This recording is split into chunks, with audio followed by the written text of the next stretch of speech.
গত পর্বে আমরা দেখেছিলাম শিয়াও কমান্ডার চেংমিয়ানকে ঝাওজিয়ানকে ওর বাড়িতে পাঠিয়ে দিতে বলে সেখান থেকে চলে যায়। আর এতে ঝাওজিয়ান রেগে গিয়ে শিয়াওকে বলে, শুনে রাখো শিয়াও, সামান্য একজন দাসীর জন্য তুমি আমাকে বাড়ি থেকে বের করে দিলে তো আমিও আজ বলে যাচ্ছি, আমি ওই দাসীকে কিছুতেই ছাড়ব না, এই বলেই সেখান থেকে চলে যায়। আর এদিকে গুমিং যখন ওর ক্ষতস্থানে মেডিসিন লাগানোর চেষ্টা করে তখনই সেখানে শিয়াও চলে আসে আর এসেই গুমিংকে বলে, আমাকে দাও, আমি লাগিয়ে দিচ্ছি। এই বলেই গুমিংকে মেডিসিন লাগিয়ে দেয়। আর মেডিসিন লাগানো হয়ে গেলে গুমিং শিয়াওকে বলে, শিয়াও, আমি তোমার কাছ থেকে কোনো কিছু পাওয়ার আশায় তোমাকে বাঁচাইনি। আমি তোমাকে বাঁচিয়েছি তার কারণ হলো কিছুদিন আগে তুমি আমার সম্মান বাঁচিয়েছিলে, এমনকি তুমি আমাকে ঝাওজিয়ানের বন্দুকের গুলির হাত থেকেও বাঁচিয়েছিলে। আর তাই আমি চাই না যে আমার কারণে তোমার কোনো ক্ষতি হোক, কিংবা আমার জন্য ঝাওজিয়ানের সাথে ঝামেলা করতে গিয়ে তোমার পদমর্যাদারও কোনো ক্ষতি হোক। তখন শিয়াও বলে, তার মানে কি তুমি আমার আর ঝাওজিয়ানের কথা শুনতে পেয়েছো? এতে গুমিং বলে, হ্যাঁ। তখন শিয়াও বলে, আমি গভর্নর হয়েছি আমার নিজের যোগ্যতায়, ঝাওজিয়ানের জন্য নয়। কাজেই তুমি এসব নিয়ে না ভেবে এখন বরং একটু রেস্ট করে নাও, এই বলেই সেখান থেকে চলে যায়। এরপর পরের দিন সকালে গুমিং বারান্দায় এলে কেউ একজন ওকে জ্যাকেট পরিয়ে দেয়, যেটা দেখে ও শিয়াওকে ভেবে মনে মনে খুশি হয়। কিন্তু ও তাকিয়ে দেখে যে ওটা শিয়াও নয়, বরং জিচেন। আর তখন ও জিচেনকে বলে, আরে জিচেন, তুমি এখানে কি করছো? এতে জিচেন বলে, আমি আমার বোন ঝাওজিয়ানের তরফ থেকে তোমার কাছে ক্ষমা চাইতে এসেছি। এই বলেই গুমিংকে একটি কলম উপহার দেয় আর বলে, আমি কি তোমার বন্ধু হতে পারি? আসলে তোমাকে প্রথম দেখাতেই আমার মনে হয়েছে যে আমি হয়তো আমার কোনো পুরনো বন্ধুর সাথে কথা বলছি। তখন গুমিং কলমটা নিয়ে বলে, ঠিক আছে, আজ থেকে তুমি আমাকে তোমার বন্ধু ভাবতে পারো। আর ঠিক তখনই সেখানে শিয়াও কতগুলো লোককে অ্যারেস্ট করে নিয়ে আসে। আর তাদের মধ্যে একটি লোককে দেখে গুমিং বলে, আরে ওই লোকটিকে অ্যারেস্ট করা হয়েছে কেন? ওই লোকটা তো সেদিন আমাকে সাহায্য করেছিল। এই বলেই ও ওই লোকটির কাছে যায়। আর এতে লোকটি গুমিংয়ের পা ধরে বলে, ম্যাম, আমাকে বাঁচান। তখন কমান্ডার চেংমিয়ান লোকটিকে গুমিংয়ের কাছ থেকে সরিয়ে নেয়। আর গুমিং শিয়াওকে বলে, কি হচ্ছে এসব? আমি তো কিছুই বুঝতে পারছি না। এতে শিয়াও বলে, আমার মনে হয় তোমার সুস্থ হওয়ার কোনো ইচ্ছে নেই, তাই না? তখন জিচেন বলে, শিয়াও, গুমিংয়ের কোনো দোষ নেই, আসলে আমি ওর সাথে এখানে দাঁড়িয়ে একটু কথা বলছিলাম। এতে শিয়াও বলে, ও আচ্ছা, তার মানে তুমি আমার ম্যানশনে এসেছো শুধুমাত্র আমার দাসীর সাথে কথা বলতে? এই বলেই গুমিংয়ের গায়ে থেকে জিচেনের জ্যাকেট খুলে জিচেনকে ফেরত দেয়। আর গুমিংয়ের হাত ধরে নিজের কাছে টেনে নিয়ে ওর গায়ের জ্যাকেটটা খুলে গুমিংকে পরিয়ে দেয়। তখন জিচেন শিয়াওকে বলে, শিয়াও, ভুলে যেও না, তুমি হলে আমার বোন ঝাওজিয়ানের ফিয়ন্সি। আর আমি জানি না যে তোমাদের মধ্যে আসলে কি হয়েছে, কিন্তু তোমার জন্য আমার বোন সারাদিন না খেয়ে শুধু কান্নাকাটি করে চলেছে, অথচ তুমি তাকে একবারও দেখতে যাওনি, কেন বলো তো? আর তাছাড়া তুমি এই নিরীহ লোকগুলোকেই বা কেন অ্যারেস্ট করে নিয়ে এসেছো? এতে শিয়াও বলে, আমার ব্যাপারে ইন্টারফেয়ার করার অধিকার তোমাকে কে দিয়েছে? আমি আমার কাজের কৈফিয়ত কাউকে দেই না। আর চেংমিয়ানকে বলে, চেংমিয়ান, লোকগুলোকে নিয়ে লকআপে বন্দি করে রাখো। এই বলেই সেখান থেকে চলে যায়। এরপর রাতের বেলা গুমিং শিয়াওকে খাবার দিতে এসে বলে, তুমি কি এখনো জিচেনের ওপর রেগে আছো?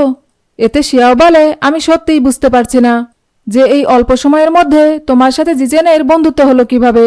তখন গুমিং শিয়াওকে বলে, শোনো শিয়াও, আমি এখানে এসেছি জিচেনকে নিয়ে কথা বলতে নয়, বরং তুমি ওই লোকগুলোকে অ্যারেস্ট করেছো কেন সেটা জানতে। এতে শিয়াও বলে, তোমার কি মনে হয় যে আমি কি করব বা কি করব না তার কৈফিয়ত আমি তোমাকে দেব? তাছাড়া তুমি হয়তো ভুলে গেছো যে তুমি হলে আমার সামান্য একজন দাসী, এর বাইরে আর কিছুই নয়। তখন গুমিং বলে, তুমি ঠিকই বলেছ, ভুলটা আমারই, তোমার ব্যাপারে ইন্টারফেয়ার করার আমি কে? এই বলেই সেখান থেকে চলে যায়। আর তখনই সেখানে কমান্ডার চেংমিয়ান এসে শিয়াওকে বলে, কারাগারে বন্দী লোকদের টর্চার করেও আমরা কোনো তথ্যই জানতে পারিনি, যেটা কিনা গুমিং শুনে নেয়। এরপর শিয়াও যখন একটি কাজে যায় তখনও সেখানে গুমিংকে একটি দোকানের ভেতরে ঢুকতে দেখে। আর এদিকে গুমিং ওই দোকানের ভেতরে জিচেনের সাথে দেখা করতে যায়। আর সেখানে গিয়ে দেখে যে একজন বয়স্ক মহিলা তার ছেলেকে বাঁচানোর জন্য জিচেনের কাছে কান্নাকাটি করছে। আর জিচেন গুমিংকে দেখে বলে, গুমিং, তোমার কি মনে আছে সেদিন যে ওইটার ছেলেটা তোমাকে সাহায্য করেছিল তার কথা? ইনি হচ্ছেন ওই ছেলেটার মা।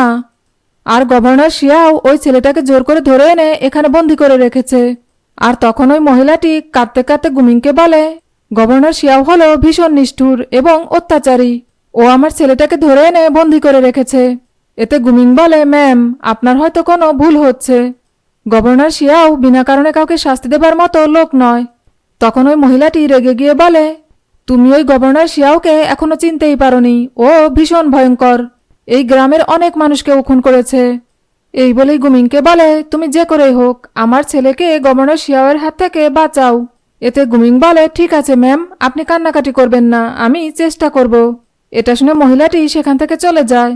আর জিচেন গুমিংকে বলে, তুমি চিন্তা করো না, এ ব্যাপারে আমি তোমাকে সাহায্য করব। আর ঠিক তখনই সেখানে শিয়াও চলে আসে। আর এসেই বলে, আমি তোমাদের দুজনকে বিরক্ত করলাম না তো? তবে আমার না জিচেনকে দেখে ভীষণ অবাক লাগছে, কারণ ও একজন কমান্ডারের পালিত ছেলে হয়েও ওর কোনো পার্সোনাল দাসী নেই, যে কারণে ও আমার পার্সোনাল দাসীকে ব্যবহার করছে।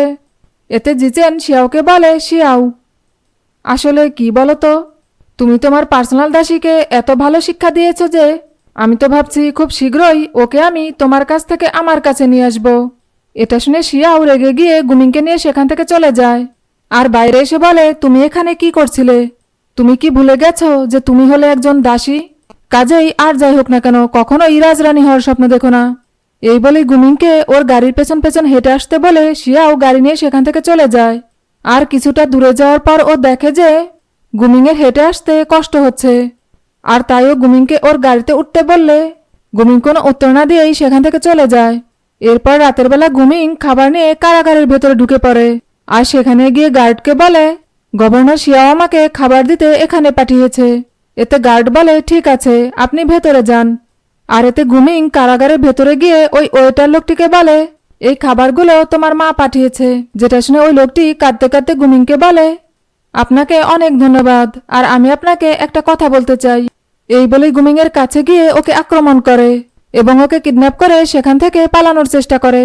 আর তখনই সেখানে শিয়াও ওর ফোর্স নিয়ে চলে আসে।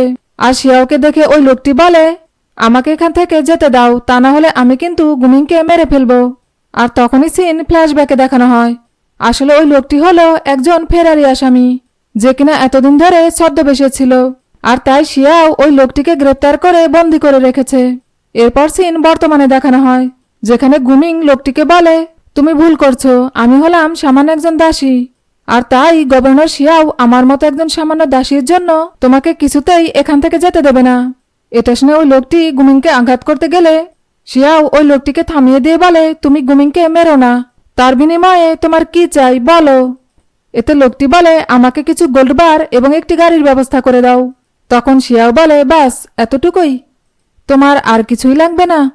তখন ওই লোকটি বলে, গভর্নর শিয়াও, তুমি হঠাৎ করে এত দয়াবান হলে কিভাবে?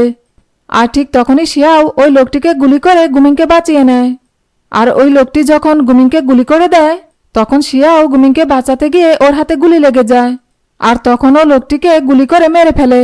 ভিডিওটি যদি আপনাদের ভালো লেগে থাকে তাহলে এর পরের পর্বগুলো দেখার জন্য চ্যানেলটি লাইক, শেয়ার, কমেন্টস এবং সাবস্ক্রাইব করবেন।